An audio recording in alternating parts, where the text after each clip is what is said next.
That is not vaporization because the process was slow. So evaporation and vaporization, change of liquid to the gaseous state. We have only these two to be discussed here: solid to the liquid state by melting or fusion of the molecules, and liquid to the gaseous state by the process of evaporation or vaporization. All are molecular functions. All are thermal functions acted over the molecules of substances. That is to be taken care of. That is completely a molecular process, and it is taken up, it is directed, it is worked out, it is stimulated by the energy from outside, that is called heat energy. So it is overall a thermal process. Change of state is actually a thermal process.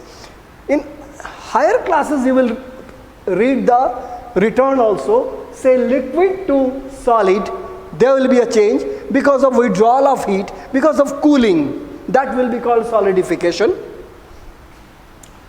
From gaseous to liquid also you will read as the condensation, which is again the rejection of heat. It will be a cooling process.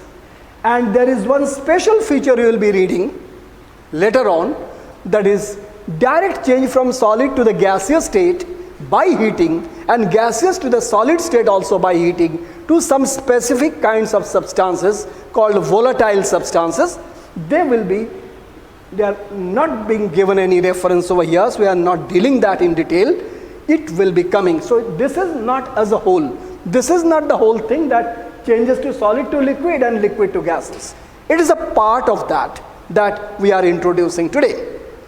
That way, we found that they are thermal phenomenon. In the final last chapter of this, last page of this chapter, in number 10, it is very essential that on the top you find a table. Distinction between solids, liquids, gases given in the red color. And they have been given the little color shades also. A pink color shade, a violet color shade, a greenish color shade, just for creating some interest in you. Mind that these distinction means differences among these.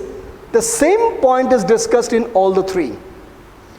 Find there are 5-6 points there.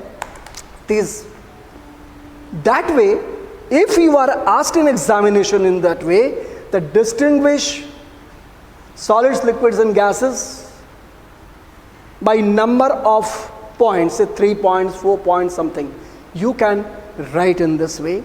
If they specify distinguish solid, liquids and gases on the basis of their molecular structure, on the basis or on the properties of their viscosity, on the property of rigidity, any special features named out there, you have to distinguish, you have to make the differences depending on that property. That properties must be taken a reference to. And these distinct points are just contradicting each other. These are just contradictory to each other. So it will be easier to remember these 5-6 points as points of distinction between solids, liquids and gases. Finally, I quote and I specifically speak about, there is a column here called "Do you know?" This is a thermal and changeable effect. Why these changes taking place? How much heat is functioning there? This is giving you a very small note of it. You find we must know quantity of heat also, which is measured in terms of joule.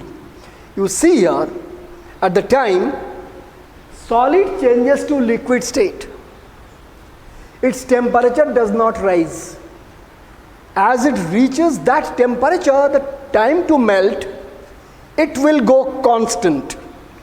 A solid body melts to a liquid body of its own kind at a definite temperature.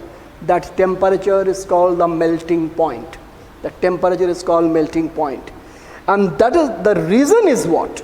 The reason is that it is mentioned here, just read. 1 kg ice absorbs 336 into 10 to the power 3 joule of heat energy at 0 degrees Celsius to change to water at 0 degrees Celsius. Mind, the ice stands at 0 degrees Celsius, we know all.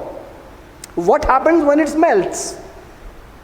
As the process of melting is on, the water which is collected from the ice is also at 0 degrees Celsius. That till then the temperature doesn't change.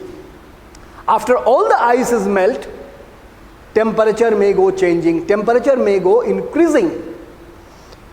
No matter how hard you heat this piece of ice, no matter how hard you heat.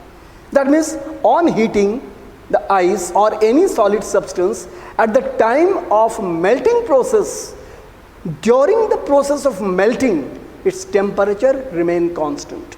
And that time it absorbs the quantity of heat at different rates. As ice requires how much? 336 into 10 to the power 3, means 1000 times of quantity of heat in terms of joule. Another example is there. See, 1 kg of water at 100 degrees Celsius. We know water comes to the vapor state on heating by vaporization process at 100 degrees Celsius.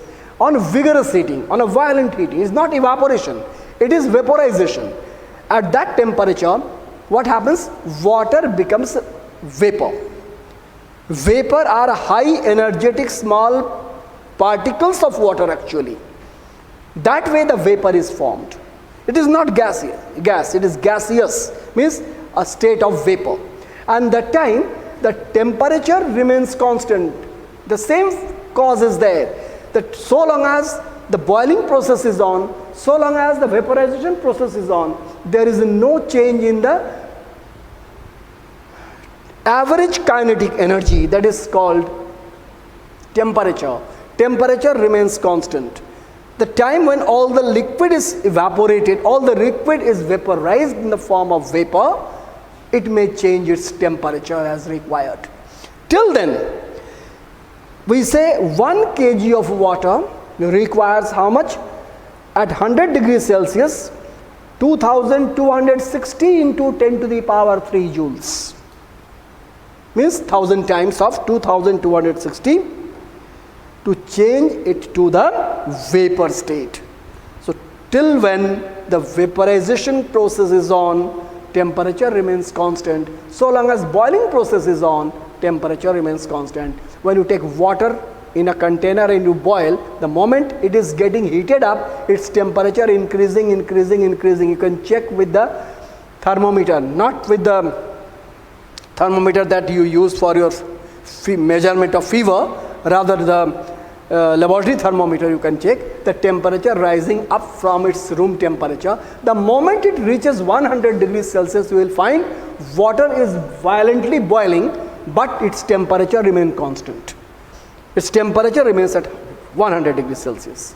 The reason for that is spoken here, that this much amount of heat it takes. So quantity of heat being taken is quite large. Quite large. Ice takes the heat to melt to water form, and water takes the heat to boil up to the vapor form. Both quantities are different. When you multiply with the 1000, you find the quantity is different.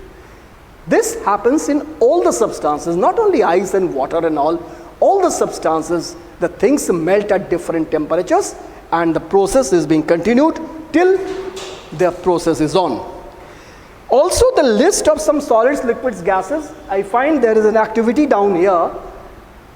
I must say this activity to be understood and to be done. You must collect the different kinds of solids, liquids and gaseous substances from different sources of your knowledge.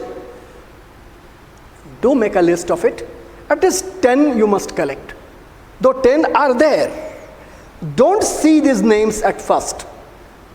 Don't see this chart at first. Rather, in your notebook, make a list of some solid substances by your own effort. See how many you can. If it is more than 10, it is much better. Collect the names of liquid substances. Check how many you can by your own effort without taking any help of book or without taking any help of teachers or anybody. Similarly for the gases. So that you can have the idea that you know this already. You know them already. You have only to segregate. You have only to classify. You may be knowing so many names, out of which there are solid, liquids and gases. You may not be knowing what exactly solid form or what exactly liquid forms and gaseous forms in normal conditions. But if you have this idea of knowledge just now what you read, accordingly you may set the examples what you have named just now. You can separate them, you can segregate, or you can just make classified form, and then you tally with the book, then you tally the results with your book and find out how many examples you could collect in your best performance. So by that way we have come across to the end of this part of the chapter. It is not difficult, it is very introductory and very easy understandable chapter, because here some features are very common.